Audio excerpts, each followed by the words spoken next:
Good morning, good morning, good morning, blackdoctor.org family and friends. Welcome to this edition of I'm Not Crazy, But. I'm Dr. Rhonda Mattox, a triple fellowship trained, board certified psychiatrist, president of the Arkansas Medical, Dental, and Pharmaceutical Association, and host of I'm Not Crazy, But show. On I'm Not Crazy, But we are exploring all those issues that follow the but. That includes topics around mental health, emotional wellness, and other taboo topics that others are whispering about. Yes, we have grown folk conversation around those topics. And this is a show that I will be joined by other industry experts and culture giants to discuss trending topics around mental health and emotional wellness. Family, last week when we were talking about on the show talking about the sex talk, we announced that we would be talking this week about the talk, every parent's nightmare, talking police brutality in our communities with our children. Family, on Thursday at 11 a.m. last week, we had no idea how relevant this show would be today. The footage had not dropped of Tyree Nichols, and we didn't know. Before I get started with this show, I do want to issue a trigger warning. We will be covering a topic, the talk, about police brutality with our children. And that topic is sensitive. It may elicit a wide range of emotions and uncomfortable memories. And I want you to be duly warned that those are the kinds of things that we'll be talking about in case you want to pivot. I'll ask you right now to realize that there are a whole lot of people who need this show. So please share it right now.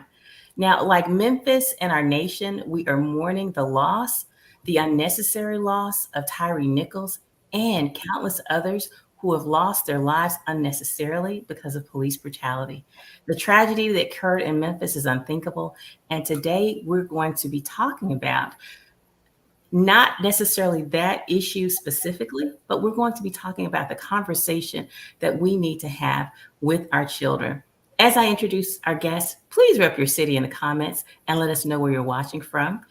Joining me are some amazing dynamic industry experts and thought leaders, and they are Dr. Ron Kennedy Bailey, MD, LSU Health Sciences Center Department of Psychiatry Chair and Assistant Dean of Community Engagement.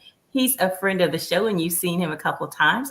He served as chairman of psychiatry at Meharry Medical College, Wake Forest Medical School, and he has been president of the National Medical Association, the largest organization of physicians of color, Black physicians in our United States. Also, he is the author of At Gunpoint, Firearms Violence from a Psychiatrist's Perspective. We have the Dr. Eric Griggs, who is the health and wellness awareness persona of Eric Griggs, MD, New Orleans-based community medicine doc and health educator who has spent his professional life raising health and wellness awareness in communities across the United States. We also have Ellis Dean. You all know him as the Director of Digital Programming and Production at blackdoctor.org and a former child and adolescent counselor, and the Marquita S. Norman, MD, MBA. I'm not going to say all the letters she has behind her name. It's an alphabet soup. She is an associate professor and serves as the associate chair of health, equity, quality, and safety in the Department of Emergency Medicine at UT Southwestern Medical Center. And she's from Texas. She's over there in Texas, but we're not going to hold that against her this time. So family, as we are tuning in to have this very perhaps emotional conversation around a topic that the nation is talking about for the umpteenth thousandth time, I just want to welcome you to the show and thank you for coming on. How are you doing? All good. All right. I imagine your schedules are busy and you've been talking about this. At the conclusion of the show, I want our listeners to have some golden nuggets of how to have these conversations with our children and our youth in a way that is not traumatizing and how to prepare ourselves so that we are not traumatized. Because many times, as we are having these conversations, our hearts are breaking into a million pieces. And so I will, just get into it. Over the last week, we have watched. Some of us have watched, and some of us have tried not to watch the segments from the news, the media footage about a young man being brutally attacked by police. That conversation, I tried to prevent my daughter from seeing the footage. And it wasn't until she had gone off to school that I realized I didn't prepare her for the conversations that she was going to have in school. I'm going to just open the question for when you all were talking with your youth or your children, what conversations were you having last weekend to prepare them? And if you weren't having those conversations, what would you encourage our listeners to do in preparation for those conversations? So I'll just open the door. The first thing that you want to do is you want to you tend to want to acknowledge it and acknowledge that it's real. Being a doctor and medical professional, the one thing you don't want to do is medicalize it, right? You try to over explain it. The biggest thing that you can do is listen and address any concerns, talk about the actual facts, acknowledge how they feel, and let them know that their feelings are normal, as are yours. And there will be some things that they don't understand, and there'll be some things that you won't be able to explain. And you just try to minimize their exposure um, as much as you possibly can, and allow them to be children and know that you have a safe space in talking with your parent or whoever it is that the adult that they're talking to. That's to lay the groundwork. We'll start there. Great points. So, talk, maybe ask them what they already know about it so you can know what they've seen or heard. Sometimes they know much more than what we know. What else? This is Ron. I'll jump in. I certainly agree with those comments. I think the issue of being a an active listener, as Dr. Bruce points out, is so relevant. What we tend to see in psychiatry all too often is that kids receive information, but all too often it's misinformation, and they very often will even misunderstand that which they've actually heard. So I think hearing it in a safe space and encouraging them to talk and tell you what they hear from outside sources, and then trying to hear or listen from them what that means to them, and whether they then will unfortunately incorporate wrongful ideas and therefore follow up without the inadequate actions. The other issue, I think, of course, is the internal piece of how they feel emotionally and how they kind of let it out. It's not at all uncommon for someone, especially a younger person, to act out aggressively or violently, very very similar to what they've seen in our setting, because it's described so in such volume across the local and national media. We have to kind of discuss that. You actually can even role play. How would you have handled that?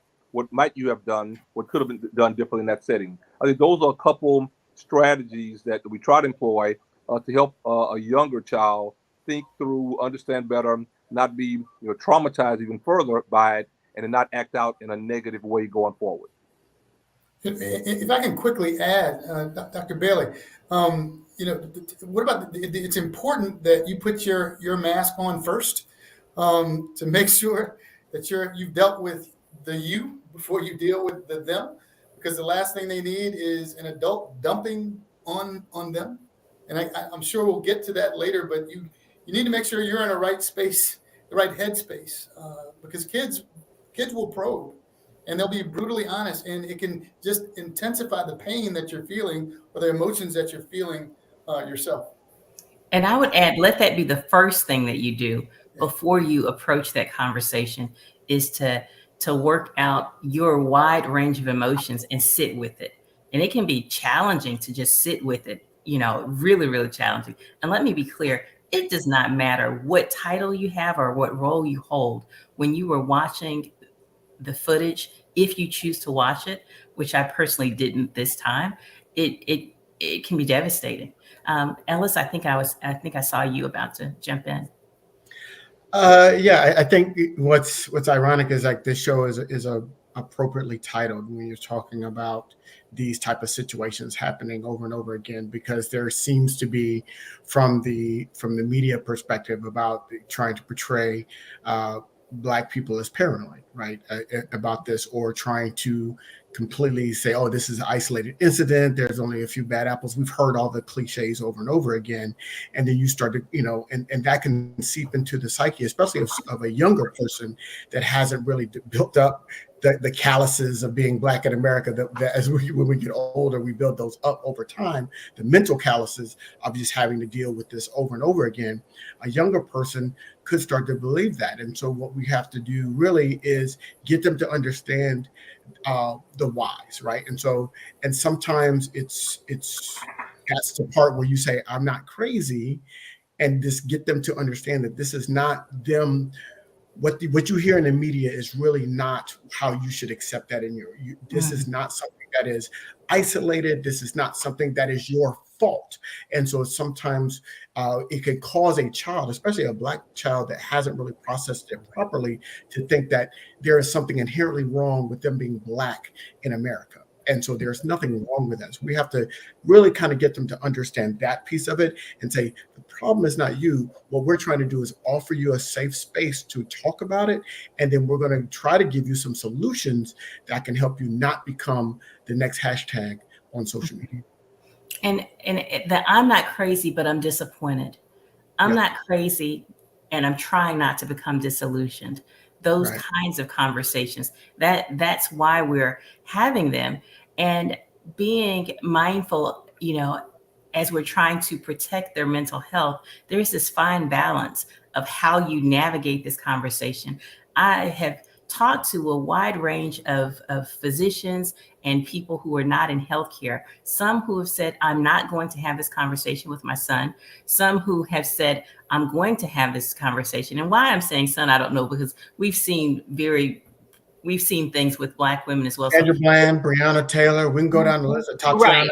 So I don't know why I'm saying black son, but I think it's because we're talking about a black son. We've been talking, but our black youth. Okay. And so how to, I think, prepare ourselves, but then the conversations that we have now, watching and rewatching these videos gone viral, it feels kind of equivalent to the nearly 5,000 lynchings that happened between 1882 and 1968.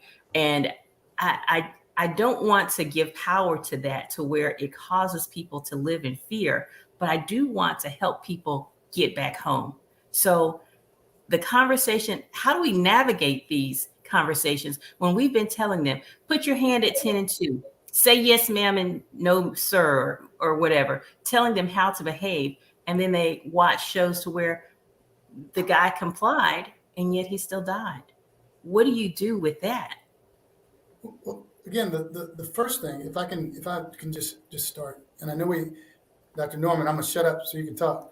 But this one's a little personal, having gone through several experiences over the course of my life, and lost a dear friend in college to a similar incident. The first thing you need to do is, like you said, you need to put your mask on first, but acknowledge the fact that it hurts every time. Every time it happens, you pray and you're like, dear God, hopefully this is the last time. And you're fine until it happens again. But the thing is, you have to remind yourself that the reason we've come this far off the boat from the 1600s is because of hope. It's that this eternal hope, and we are making progress. It's our job to make things better for the generations behind us, and by being those examples of hope as we mature. I never understood why my grandparents always seemed so calm. But I'd never, until my teeth got longer and I started losing hair, understood how much they'd seen in their days. And the more you talk to, you have to, in the 100 Black Men, we say, what they see is what they'll be. And you tell the kids, if your mentor doesn't have a mentor, get another mentor. talking to other people, talking to elders, getting advice, reaching out to elders on, what did you tell me to get me through? Because if you want to think about it, the speeches that we're giving the kids now is the same ones that we've been giving for hundreds of years. Be respectful. Put your eyes down. Yes, sir. No, sir. Yes, ma'am. No, ma'am. And in spite of that, things keep happening, but we are progressing. We are on blackdoctor.org, educated, giving advice, doing our part. So just showing them that and letting them understand not to lose hope. I just want to throw that out there. Excellent point. Excellent point. We now have the Emmett Till Anti-Lynching Act that was signed. Perpetrators can receive up to 30 years in prison when a conspiracy to commit a hate crime results in death or serious bodily injury. That happened last year, but it did happen.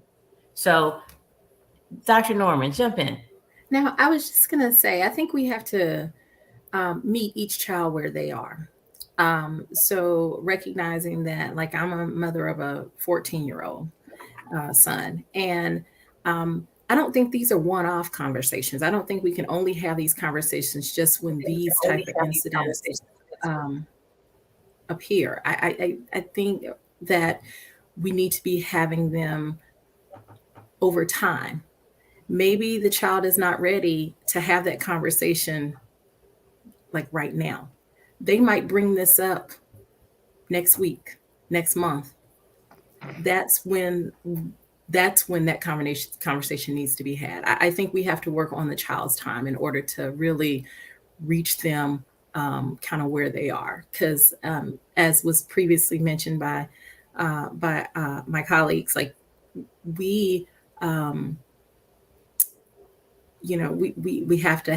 to process it ourselves first. And if we're not in a good space, how can we really help our children to get to that space?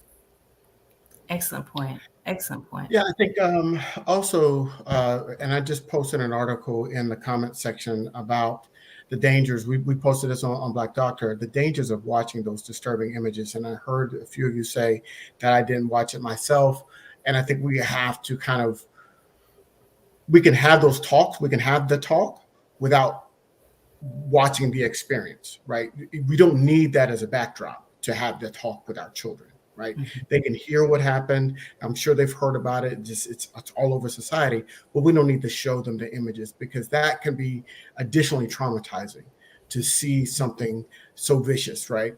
Particularly when we've been conditioned that from birth, that the police are supposed to be our friends. The police are supposed to help us. Like I remember in elementary school, the officer coming to the school and coming to the class, and this officer is your friendly.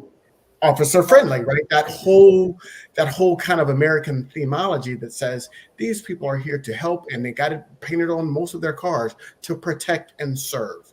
And to see something so contradictory to what we've been told our entire lives can be very, very, like, it can shake you up in a very way and kind of give you a significant paradigm shift. And if you're not developmentally able to really process that, that could be damaging to your health and development. So we have to really kind of protect even our own psyche from, watching those images over and over again as they happen, so we can have kind of some clarity and understanding while still having these discussions with our family members and children. And one of the tragedies is that you don't see the image just once. Yeah. I saw a study, I think, of the 2014 bombing. They talked about how individuals who had watched that bombing were over and over and over again were more likely to actually have developed PTSD than the individuals who lived through it. So it is not, it is a burden to watch it over and over and over again. And you hear the phrase "curiosity killed the cat." I never really bought that, but in this setting, it can certainly damage us in ways that we don't want to be damaged. Now, Dr. Griggs, you have that look on your face. Yeah, this is a tough one. Again, you're hopeful, and I was a little kid. I still believe in officer friendly. I mean, it was that impressionable as a kid. we would talk to the police officers. If you did something wrong, you knew they were coming. I have friends that are police officers. They're retired police officers. I have friends that are in law enforcement, and they're not. It's not. This is not the standard. These are the outliers. But the problem with exactly what you're saying, living in the age of virality, is that you see it so many times as a child, especially, it becomes your reality, right? If you spend all your time on social media, you would think that this is it, and the child would walk around living in stress soup, in fear, when that's actually not the case. So again, explaining all of that and being careful. Again, like I can't. It's really hard. You have to have safe spaces for yourself. Uh, Prior to the last few years, it was the barbershop for me, and I guess I need to go back there because we would talk through everything at the barbershop, and there would actually be our friends that are police officers there to talk through in a very real session. It would replace the locker room to talk about how to cope and what to do, the rights and the wrongs. So again, you make sure that you're stable, that you're not triggered, and you don't dump on that child that's already having a hard time trying to process what's going on. So yeah, it can be triggering a little bit. Mm-hmm. And what I would say is, and when you are, many times we do things to numb so we don't have to think about it, to avoid, and we don't just sit with it. And so sometimes the avoiding is saying, I don't have time to deal with this. And that's fine for a bit. But if you don't circle back and deal with it, it comes out in other ways that are harmful to you and that can't, to where you're lashing out at other people. So my question, so as we're looking, I think Black people account for maybe 13% of the US population. And yet 27% of those who were fatally shot and killed by police in 2021, according to the Mapping Police Violence, a nonprofit group, they were Black. So what that means is that Black people are twice as likely as white people to be shot and killed by police officers. When we are talking to our kids, we have to let them know your job is to get home. And so how do we help them get home? Because I want to make sure at the end, the people who are watching have some concrete, actionable items that they can say or do to help our babies get home tonight. So that is a message that I send to my 14-year-old, very tall son, because I just realized my 14-year-old doesn't really look 14 anymore, apparently. Like people are accusing him of being like 16. I'm like, okay, that means they think that you're grown. Yep. And you are not. You have the mind of a 14-year-old, and you do things that other 14-year-olds do. And so like I've had conversations recently where like when he's going to the park outside of, maybe a few blocks away, I'm real intentional about telling him, hey, wear your school shirt. So it has middle school on there. So there can't be, there's always that assumption that, oh, I'm in the neighborhood. I'm wearing the local school shirt. I belong here type of situation. I think that he is aware of even friends that he hangs around. And we constantly communicate with him about, okay, who's going to be there? Making sure that is there any potential for troublemaking? If so, you need to walk away. Because you are not going to get in the response that somebody has towards you may be different than some of your friends. But I think having those open and really honest conversations are just necessary to getting our children home safely. Yeah, the unfortunate thing about that incident is that he was 100 yards from, he was trying to get home. He was doing as he was told. Dr. Bailey, I didn't mean to cut you off. But I think all good points. I was going to comment. I think that I'll call it Dr. Norman's earlier points, so they resonate with me. I definitely think that it probably is the end of one in this business. So for our audience, take each child differently or separately. As I kind of sit here and listen to the conversation, I recognize it's very different. A child who, and I call it about persons who we see in our office of psychiatry, who've been exposed to a great deal of violence and often come in sharing a lot in advance, sometimes more than what the clinician, the doctor, the psychologist has experienced themselves. A very, very different world. I'm here in New Orleans now, where unfortunately the exposure to gratuitous violence interpersonally, not just on television and radio, is astronomically high. I do think if speaking to a family where the child has been a bit more protected or being able to avoid access to such, the conversation may be different, and we may have to address that a bit more modestly with the earlier comments of what we kind of hear from them. I certainly comment, I think we discussed earlier, some of us actually have kids. I have a 26-year-old son and grown daughters, 28 and 32. And I certainly have had, that talk with all of them. And I think to Dr. Mattox's point, there's a lot to be done.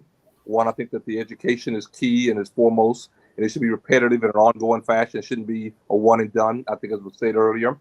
I went as far in my life to kind of regularly have, a white lab coat in the back seat of the car that my son normally drive. I've been on some other podcasts. We're discussing what's also so unfortunate about this dynamic in our country is persons very often will see that you have African American skin. There's often a moment of indecision with law enforcement and with government employees where they're trying to figure out what degree of power you have in society. And I think very often they think that you're rich or wealthy. They think that if you live in a certain neighborhood, they think that your parents are doctors or XYZ or like, they're less likely to engage so aggressively and I think harmfully toward that young person. And I think that's remarkably unfair and unfortunate, but real. The other point I mentioned, I'm not sure if I said it or not earlier, but we all discussed that proverbial 10 and 2. That is, you actually role play with a young person, especially a young man, exactly what to do if a law enforcement stops you.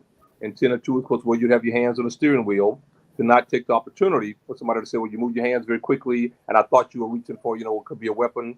Also, I've role played with my son and with my patients that I see now, a lot of young African American males in my practice, that you actually already have your driver's license out. But the big issue, I think, really is what you're going to say. And all too often it's this immediate exchange between the law enforcement officer and the young person, where the law enforcement officer is waiting to hear you, quote unquote, get out of line, do something that they think is viewed as disrespectful. You'd say something that gives them a reason to argue that they had a reason to search you in an excessive way. That's often where many of the conflicts tend to occur. So I think role playing and helping that young person get ready for that momentary exchange where perhaps it can go smoothly and not feel that they're being disrespected, if you will, is essential. But all too often, if you haven't role played, then that person may feel like, well, why do I have to do this? A girl would have to do it, or a white person would have to do it, or an Asian. That's all very, very true. But I think, again, to Dr. Mattox's point, you're trying to do the role playing to get them ready for the event so they can kind of get home safely. I really love the way you phrased that.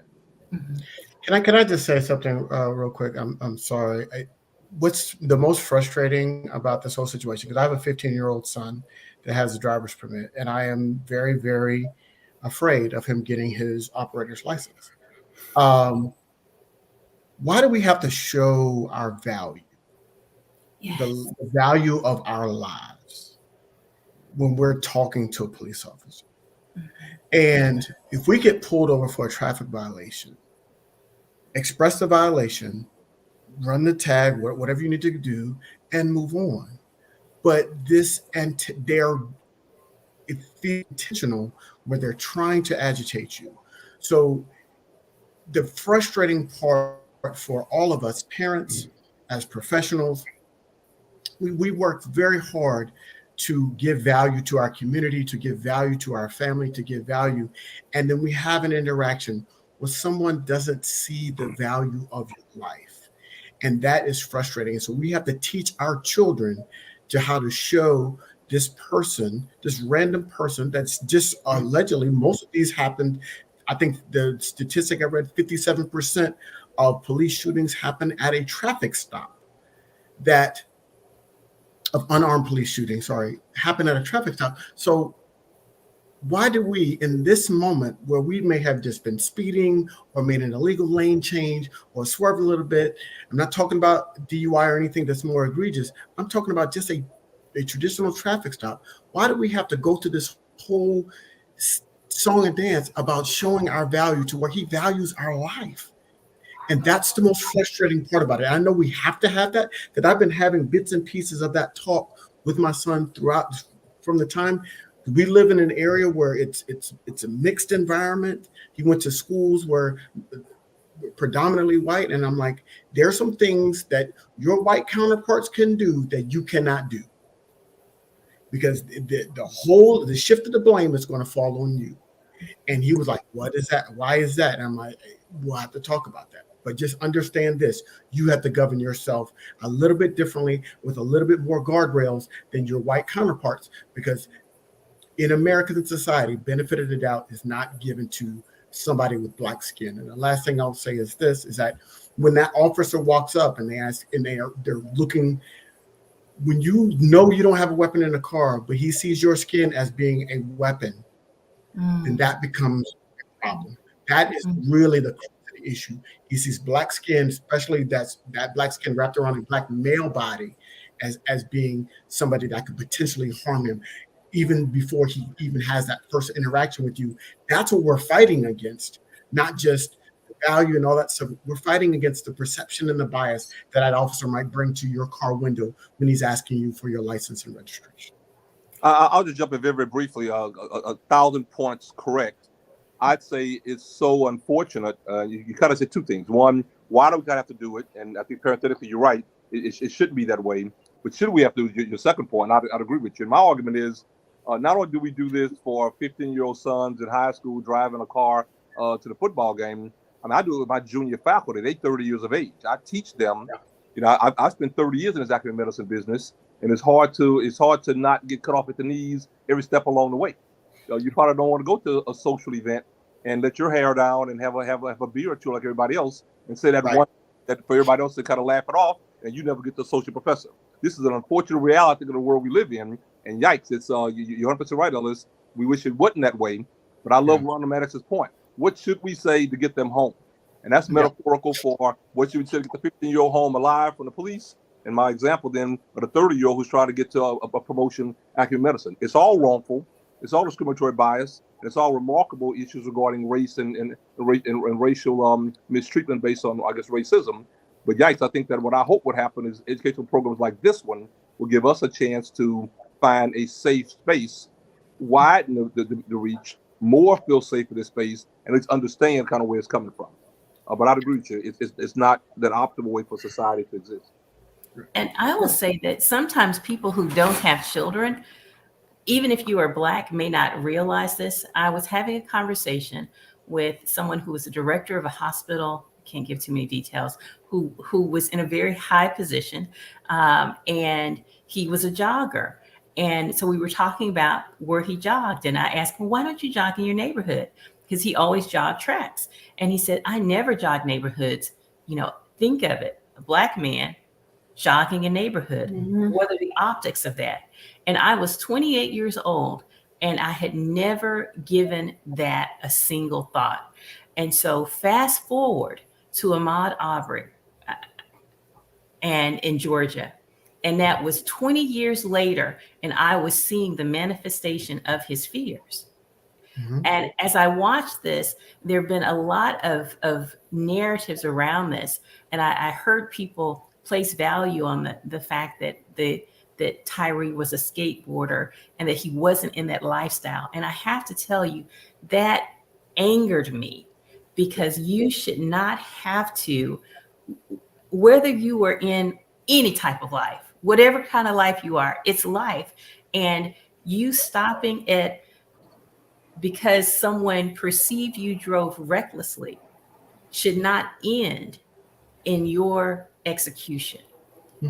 And so, you know, one of the first things that happens is people will go to your Facebook page and lift gangster like pictures of you or whatever, you know, they try to lift pictures of you to suggest that you don't add value or what have you. And I really would love for us to be able to just say, this person didn't deserve that, because they are a being and they deserve dignity regardless. And So if I can just, like, I didn't realize there's a lot of things I'm remembering. I can't tell you the number of times over the last 30 years or more that I'm jogging in the neighborhood when I was in med school. no pockets. I get put in the back of a police car, and I tell them, we go to my apartment, and I pull out a med school coat. And they're, oh, we're just making sure you get home safe. It's 2 o'clock on a Saturday. I wasn't minding my business. Another time, in the back of a car with a friend, we get pulled over, and the next thing I know, there's a shotgun with a light shining on my head. And I have the handcuffs, and I'm put on the back of a car, and they find out I'm a resident. And there it is. And then recently, not recently in the last few years, but just recently enough in the last 10, I've been behind my house with my shirt on, the 10 and the 2, and I'm afraid to reach for my license. I get taken out of the car, and they say they're taking me for a field sobriety test. So my question was, why are we leaving the field? And I was told to shut up. So I just did. So I just had to resign myself to what might happen. My goal went from making it home because I was behind my house to trying to make it to the next day, or make it to the TV station the next day alive. So it's, again, these are the same when I see movies like Till, when I read the stories of what happened during Jim Crow and prior to. These are the same conversations. This is the exact same conversations that my parents had with them when they would go out. It's just the context has changed is because we have evolved, and there's still that light of hope that things will change, but they're going to be bad apples. In the conversation, what we really need to do is, we need to make a space for, we tell our kids to acknowledge and feel everything. We need to make a space for ourselves. I said it was a barbershop before, where you can express yourself, you can cuss, you can talk about how bad it was, you can get loud, you can cry, you can talk about and not be, to get it out, so you can go back into the real world with the possibility that it might happen again. And until it doesn't happen again, it's frustrating, because you have to live within such bounds. And if all you're trying to do is make it, and you're really not trying to do anything wrong, it's tough. I've lost friends because of this exact same issue. So it's something that we need to talk about, but we can't stop having those conversations, and we can't stop instilling hope in the next generation, because we're making small steps, but they're steps nonetheless. Yeah. Thank you for sharing that. I mean, that was powerful. And perhaps the reason it was powerful is just in my engagement with you. I know that you are, I know how you engage people. I know how engaging you are. I'm not saying what, but to understand that is happening to you. And I remember a conversation in my youth, where I was going off about something I did not understand as a Black woman who had never been on the ground. And I was having this conversation with my mother, who knew of some incidents that had happened with family members, where they had been on the ground in front of their friends, guns pointed at them for the world to see, and how humiliating that was. And so our exchange was one that was very humbling for me, because I had taken on the mentality of, if you're doing the right thing, this doesn't happen to you. And she had the benefit of age and wisdom to know, just keep on living, darling. That is not the way it works. And very good people have very awful, tragic, heinous things to happen to them. And how dare you judge those that it happens to? Good points. And I'm going to circle back again to, now, how do we tell people to go get help? We tell people to talk through with a therapist, when 5% of psychiatrists, 2% of psychiatrists are Black. And so the likelihood of you getting someone who is not going to understand your backstory is very high. How do you find a therapist or a psychiatrist that shares some of your values and some of your background, so that you do not have to Black-splain what it's like to live in your Black and brown bodies?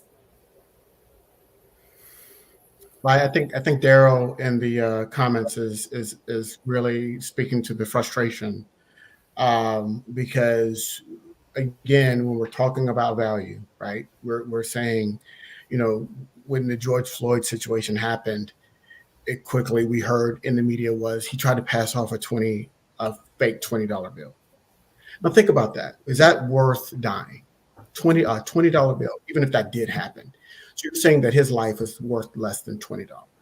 When we're talking about a traffic stop, Philando Castile, a lawful gun owner, being stopped, and I think the report said he was pulled over at least like 40 plus times because his job was in an affluent area, and so he had to drive in and out of that area all the time, and, and they just kept pulling him over every single time. And then he mentions, "Hey, there is a gun in the car. I have a lot," and then the officer starts firing, and so we know these experiences, but again, we're talking about how to live. So I don't want to get too deep into the problems and what has happened. When we're talking about solutions. So what can we do? And we did a show about this, I think a year or two ago. It's called Driving While. Right? And so one of the things we had some attorneys and judges on that program. Say your title. Driving While Black. DWB, Driving While Black. Right. And so what we talked about really was we had some attorneys on the show. We had a judge on the show, and they really kind of through what you should do. And there are now some contraptions that you can have available for you, just so you don't get into a situation where they think you're making the wrong move. And those contraptions can include putting your license in your visor, so where your hands remain above the door. So you have your license and your registration in the visor. So when they say, and you wait, right? Get pulled over, you wait before you make any movement. Keep your hands on the steering wheel at all time, and then you wait for him to come to the car so he can see your hands there. The second thing is when you roll down the window, you roll down the window before he gets there, right? So that way you don't have to reach down to roll down your window. Hold your hands there. He asks for the license, and you tell him what you're about to do. You make an announcement. Hey, I'm about to reach for my license and registration. If it's not there, I have mine in my wallet when I've gotten pulled over. I said, it's in my back pocket. Is it okay for me to reach for my wallet? Yes. Then you reach for the wallet, you hand it out. If you are feeling nervous in this scenario, say it out loud. Because the officer has been trained that if you're nervous, that he might be trying to hide something. So what you say to him is, sir, I'm nervous in this interaction. And you can call it out. Hey, because of what I've seen before, I am nervous. What you're seeing from me is me being nervous, not that I'm trying to hide anything. You have my license and my registration, and I'm going to answer all your questions.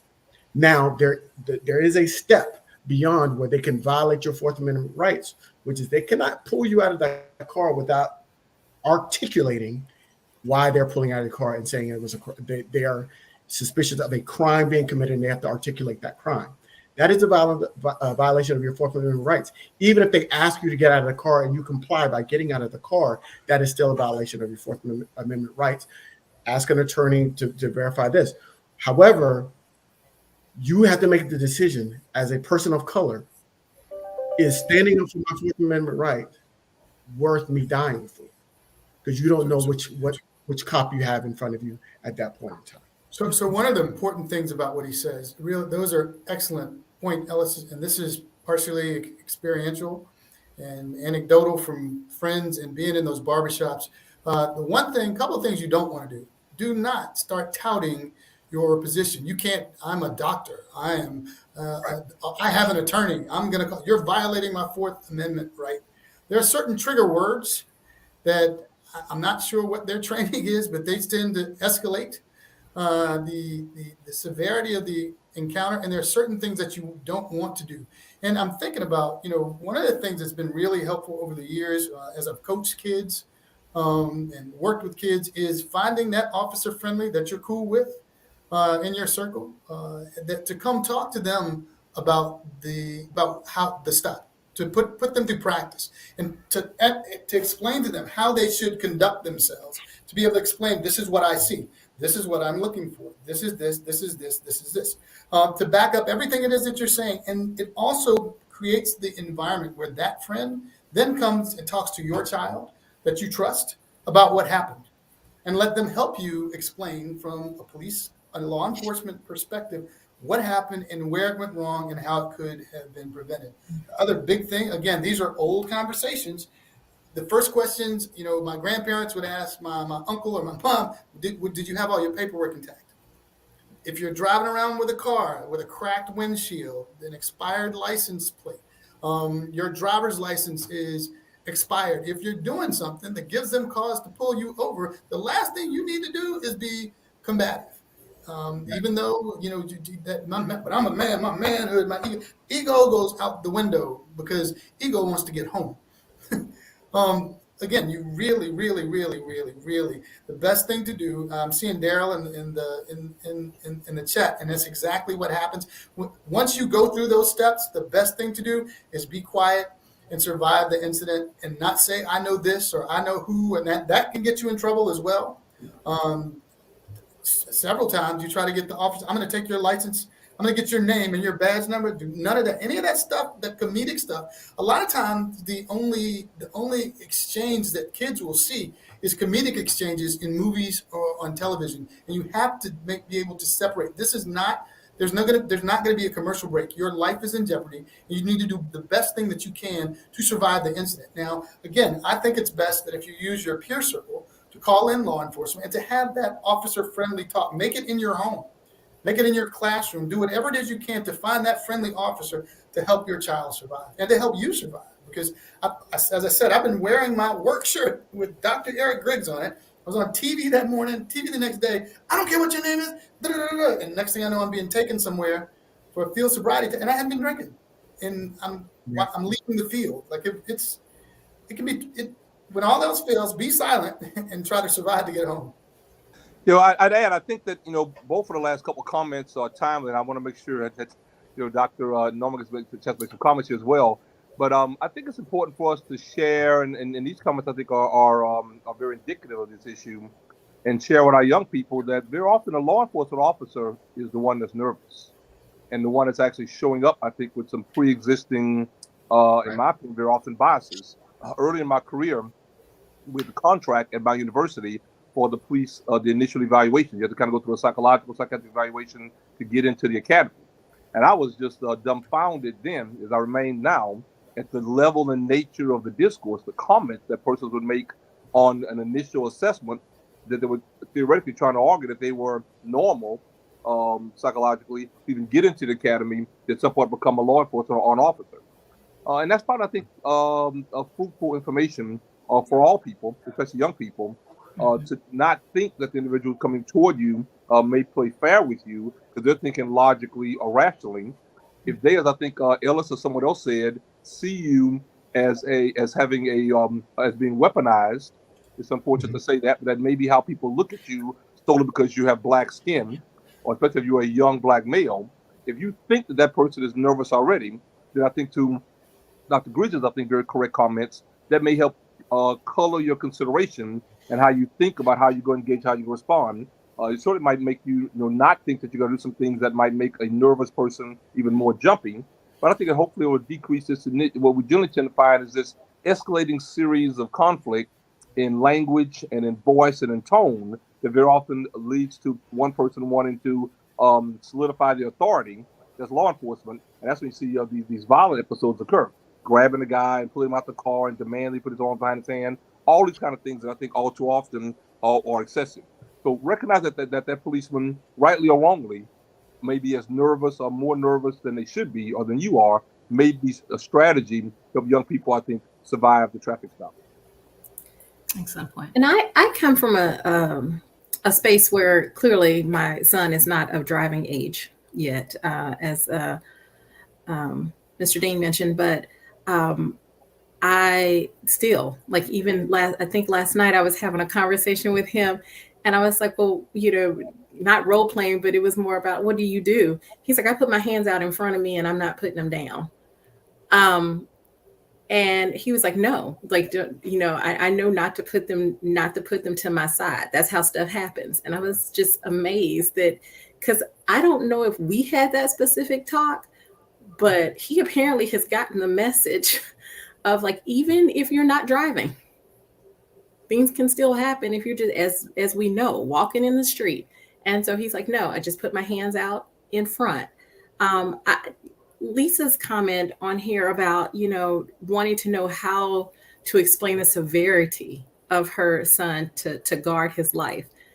That is a very tough question, because I think we are all, at least I know I'm struggling with that all the time. Like, I need you to get home. I'm not going to be okay if something happens to you.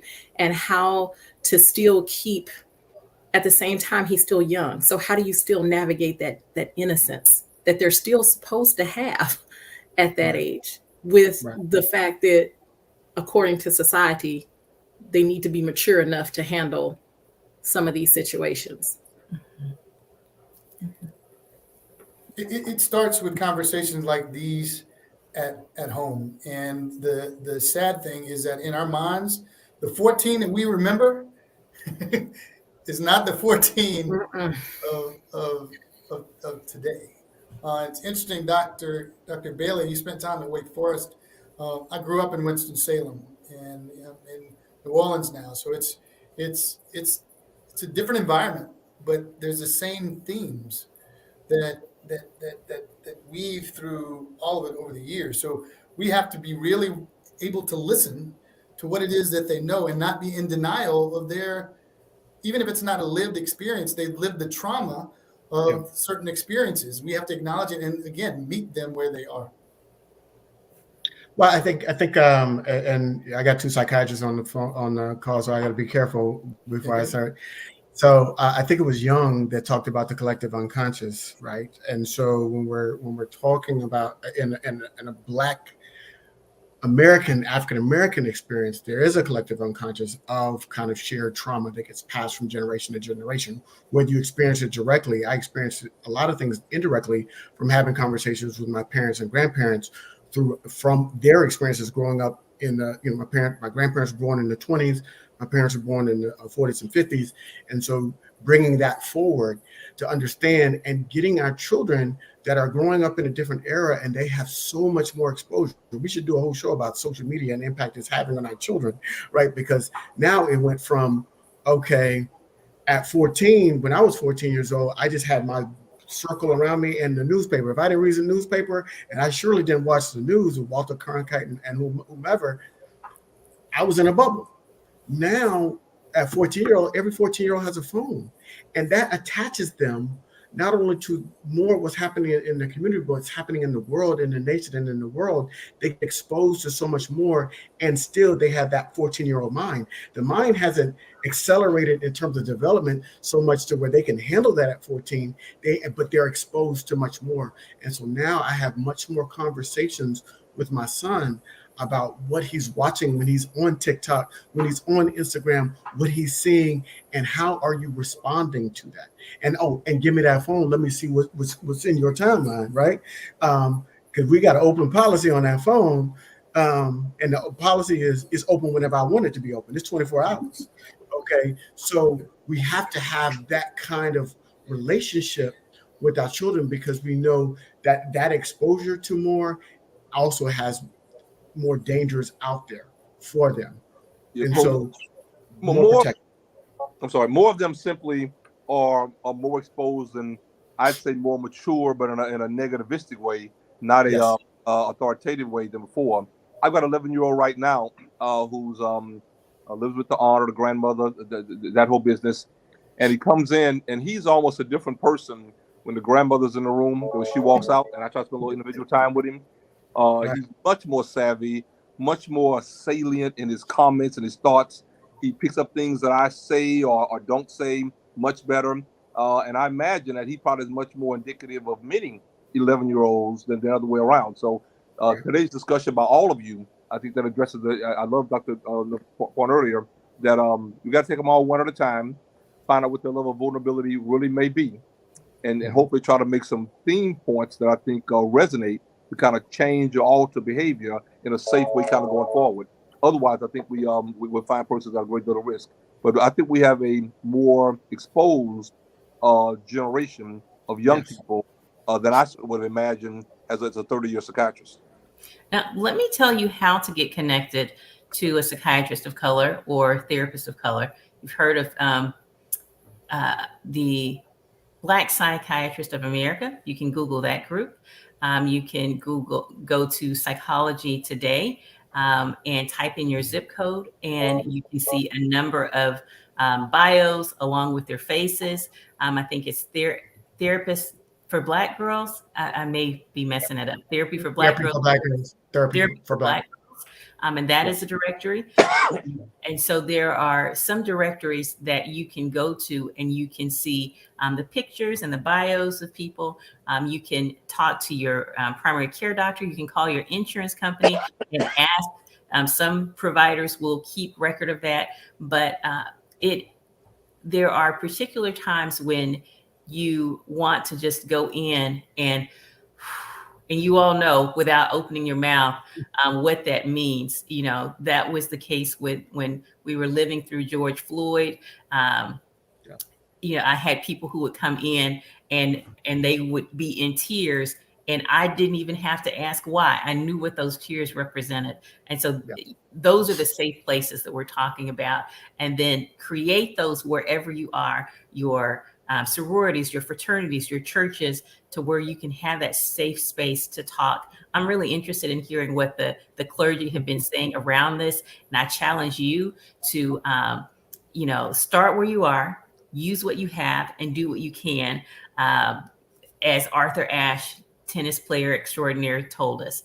As we are wrapping up, I want to give each of you an opportunity to say your final comments.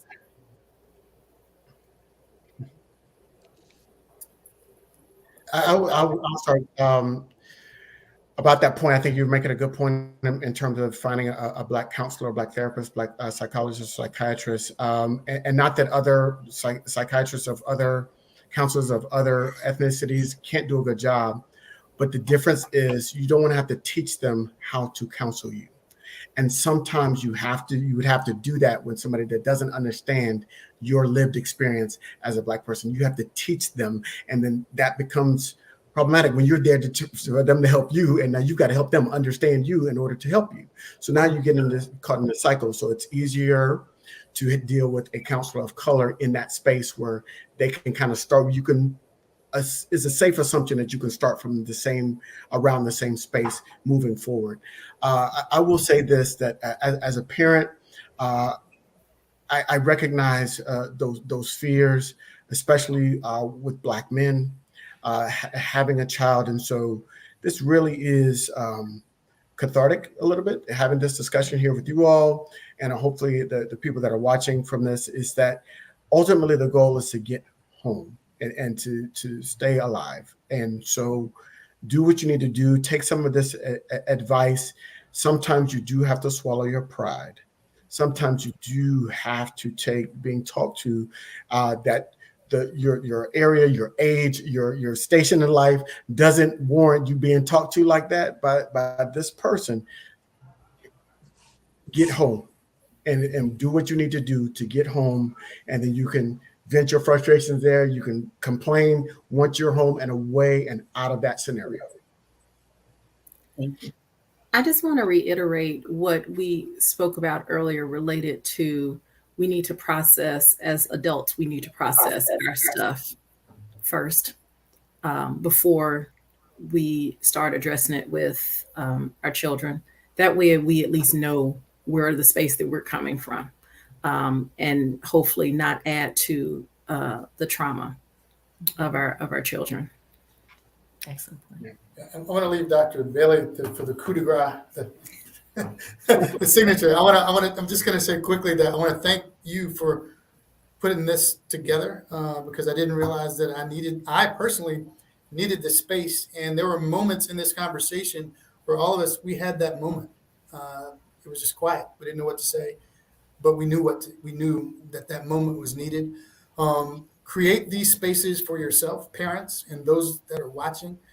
Your peer group, your, like you said, your barbershops, your fraternities, your sororities, if you have the Jack and Jills, any of your social groups, where you can just talk and reach out to each other for help, particularly if you have anyone in your circle that is in law enforcement.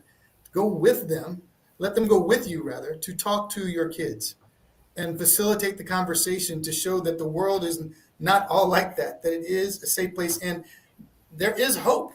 But we just have to rely and build on that. And you will go through, if you live long enough, your eyes will become wise. So I'll leave it there. Thank you, Dr. Griggs. And I'll be brief as well. Really excellent topic. I think Dr. Maris, again, really excellent panel, great conversation. I think my three final comments are, first and foremost, I clearly think that we need education. We should be having venues like this more than to talk about it. Ellis mentioned fraternities and the like. I was at a group just last night at a college and seeing 25, 30 young Black males talking about what their experiences were living in, Thibodaux, Louisiana, but experiencing the vulnerability. Or what happened in Memphis, Tennessee a week or so ago, I think means a lot. And those are the kind of settings I think we should certainly push for, because they're helpful and they matter.